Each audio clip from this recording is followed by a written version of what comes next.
एक बार एक आदमी महात्मा बुद्ध के पास पहुंचा। उसने पूछा, प्रभु, मुझे यह जीवन क्यों मिला? इतनी बड़ी दुनिया में मेरी क्या कीमत है?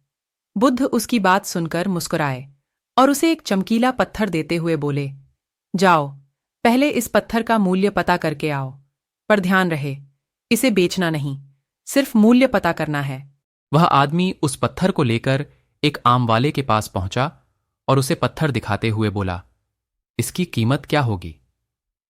आम वाला पत्थर की चमक देखकर समझ गया कि अवश्य ही यह कोई कीमती पत्थर है, लेकिन वह बनावटी आवाज में बोला, देखने में तो कुछ खास नहीं लगता, पर मैं इसके बदले 10 आम दे सकता हूं। वह आदमी आगे बढ़ गया। सामने एक सब्जी वाला था। उसने उससे पत्थर का दाम पूछा। सब्जी वाला बोला, मैं इस पत्थर के बदले एक बोरी आलू दे सकता हूं। आदमी आगे चल पड़ा। उसे लगा, पत्थर कीमती है, किसी जौहरी से इसकी कीमत पता करनी चाहिए। वह एक जौहरी की दुकान पर पहुंचा और उसकी कीमती पूछी। जौहरी उसे देखते ही पहचान गया कि यह बेशकीमती रूबी पत्थर है, जो किस्मत वाले को मिलता है। वह बोला, पत्थर मुझे दे दो और मुझसे 10,000 रुपए ले लो। उस आदमी को अब तक पत्थर की कीमत का अंदाजा हो गया था। वह बुद्ध के पास लौटने के लिए मुड़ा।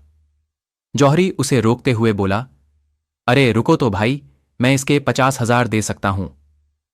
लेकिन वह आदमी फिर भी नहीं रुका।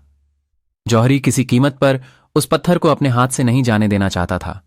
वह उछलकर उसके आगे आ गया और हाथ आलू वाले ने एक बोरी आलू और जौहरी ने बताया कि अनमोल है। इस पत्थर के गुण जिसने जितने समझे, उसने उसकी उतनी कीमत लगाई। ऐसे ही यह जीवन है। हर आदमी एक हीरे के समान है। दुनिया उसे जितना पहचान पाती है, उसे उतनी महत्ता देती है।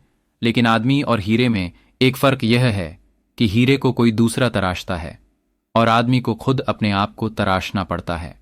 तुम भी अपने आप को तराश कर अपनी चमक बिखेरो। तुम्हें भी तुम्हारी कीमत बताने वाले मिल ही जाएंगे।